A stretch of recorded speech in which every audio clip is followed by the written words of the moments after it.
Hello friends, welcome to Karthika cooking and tailoring. இன்னைக்கு நம்ம என்ன செய்ய போறோம்னா கப் கேக் செய்ய போறோம். அது நம்ம ஈஸியா வீட்டுல இருக்க பொருட்களை வச்சு நம்ம இன்னைக்கு செய்ய போறோம். வாங்க எப்படி செய்யறதுன்னு பார்க்கலாம். இது வந்துட்டு நான் ஒரு 6 பேர்த்து அளவுக்கு செய்யற அளவுக்கு நான் கப் கேக் செய்ய போறேன். முதல்ல 2 முட்டையை எடுத்து உடைச்சி ஊத்திக்கலாம். 2 முட்டையை நல்லா உடைச்சு ஊத்திக்கலாம். இப்ப 2வது முட்டை ஒரே அடியிலே உடைஞ்சிச்சு பாருங்க. இப்ப இந்த முட்டையை நல்லா நொறப்புங்கிற அளவுக்கு நல்லா பீட் பண்ணணும். நல்லா இந்த மாதிரி நல்லா சுத்திக்கிட்டே இருக்கணும். கலர் சேஞ்ச் ஆகுது பாத்தீங்களா, நல்லா வேகமா சுத்தணும். அது ஒரே டைரக்ஷன்லயே நீங்க சுத்தினீங்கன்னா உங்களுக்கு நல்லா ஃபுல்லி ஃப்ளஃபி உங்களுக்கு நல்லா நொறப்புங்க.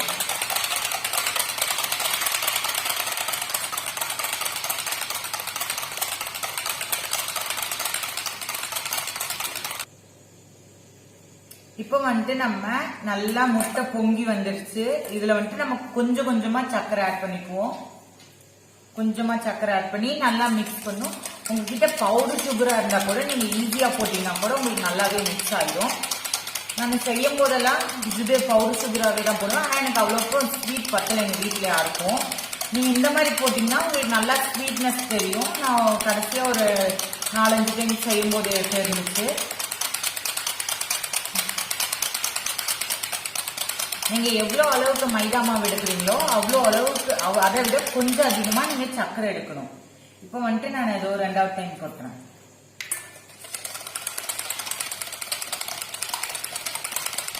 நல்லா முட்டை நல்லா நொற பொங்கணும்.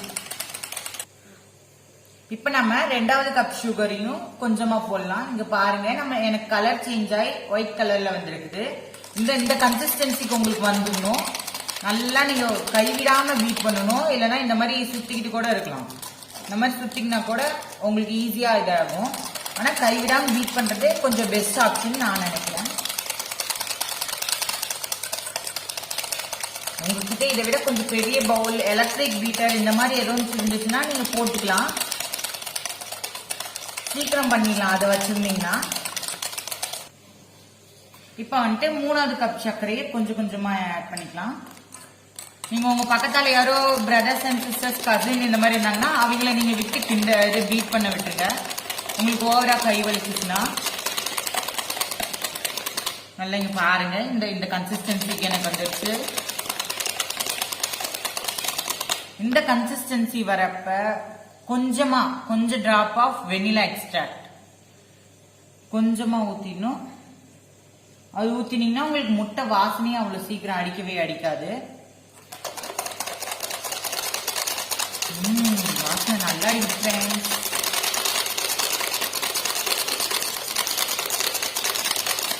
நல்லா பாருங்க, கிரீம் கன்சிஸ்டன்சி வந்துச்சு. கடைசி கப்பி நான் ஊத்திட்டேன்.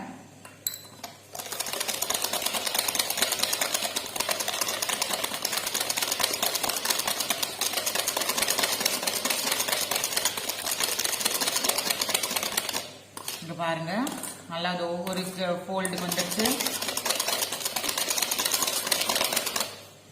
இந்த டைம்ல வந்துட்டு நான் மைதா சேர்த்துக்க போறேன்.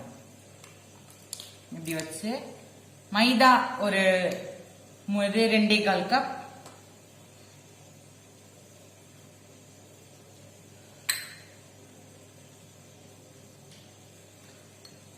கொஞ்சமா பேக்கிங் பவுடர், கொஞ்சமா பேக்கிங் சோடா, கொஞ்சமான அளவுக்கு பேக்கிங் பவுடர், அடுத்து கொஞ்சமா பேக்கிங் சோடா. இது நம்ம போட்டுட்டு நல்லா சலிச்சுக்கலாம்.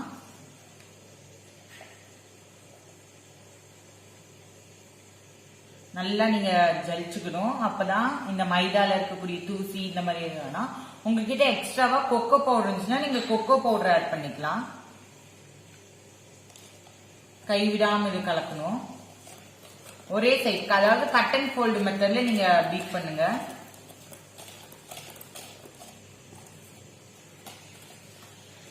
அதாவது இப்படி பண்ணணும்.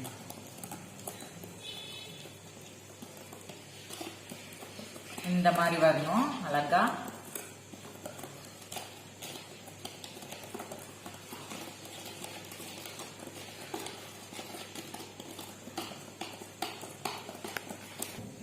கொஞ்சமான அளவுக்கு நீங்க ரீஃபைண்ட் ஆயில் ஊத்திக்கலாம். கொஞ்சமா இதை வந்துட்டு ஒரு இப்ப வந்துட்டு நம்ம கொஞ்சமா கப்ல வந்துட்டு எண்ணெய் ஊத்தியாச்சு. இப்ப வந்துட்டு இத மிக்ஸ் பண்ணிக்கோங்க. பேட்டரோட கொஞ்சம் இதாயிருக்கும். அப்பதான் எண்ணெய் வந்துட்டு பேட்டர்ல நல்லாவே மிக்ஸ் ஆகும்.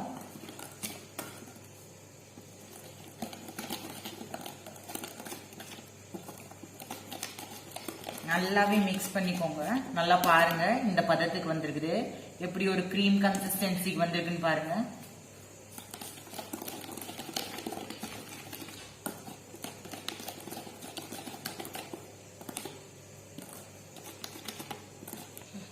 இப்ப இதுல வந்துட்டு நம்ம கொஞ்சமா ரீஃபைண்ட் ஆயில் யூஸ் பண்ணிக்கலாம். கொஞ்சமா அளவுக்கு மட்டும் ஊத்தி, கொஞ்சமான அளவுல மட்டும் எல்லாத்துலயுமே ஊத்திட்டு, பத்தலினா இதை ஃபுல்லா நீங்க ஸ்ப்ரெட் பண்ணி விட்டுக்கோங்க. ஸ்ப்ரெட் பண்ணி விட்டுக்கிட்டீங்கன்னா உங்களுக்கு எங்கேயுமே ஒட்டாம வரும். எல்லா இடத்துலயுமே ஸ்ப்ரெட் பண்ணிக்கலாம்.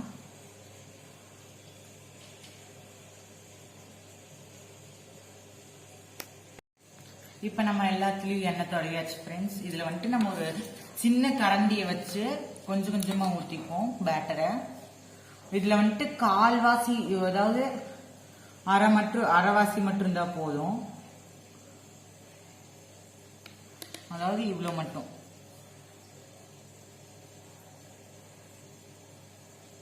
இவ்வளவு மட்டும் எடுத்து வச்சு இதோ இங்க முடிச்சிடலாம். அதே மாதிரி இன்னொன்னு.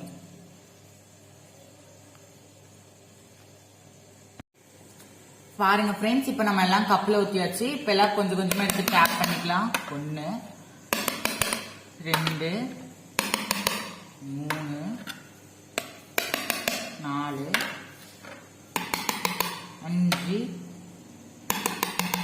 இதுக்கு வந்துட்டு நான் உள்ள வந்துட்டு நான் ஸ்ப்ரெட் பண்ணிருக்கேன் வந்துட்டு ரீஃபைண்ட் ஆயில்ல ஸ்ப்ரெட் பண்ணிருக்கேன். உங்ககிட்ட இந்த அளவுக்கு பட்டர் ஷீட்ஸ் இருந்தா நீங்க போட்டுக்கலாம்.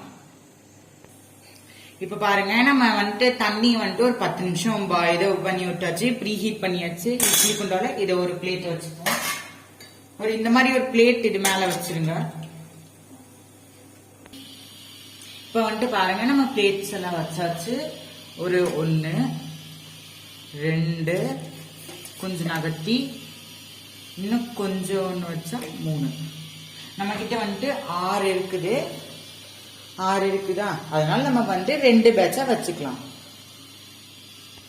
இதை வந்துட்டு ஒரு 30 to 35 மினிட்ஸ் வந்துட்டு பேக் ஆகணும். இப்ப வந்துட்டு வாங்க மூடி போட்டுக்கலாம். பாருங்க ஃப்ரெண்ட்ஸ், நம்ம கப் கேக் நல்லாவே வந்துருச்சு. இதை நம்ம வந்துட்டு குத்தி பார்ப்போம். ஒட்டவே இல்லை. கட் பண்ணுவோம். பாருங்க ஃப்ரெண்ட்ஸ், நம்ம இப்ப வந்துட்டு எடுத்து வச்சிட்டோம். எவ்வளவு நல்லா பொசுன்னு இருக்குது.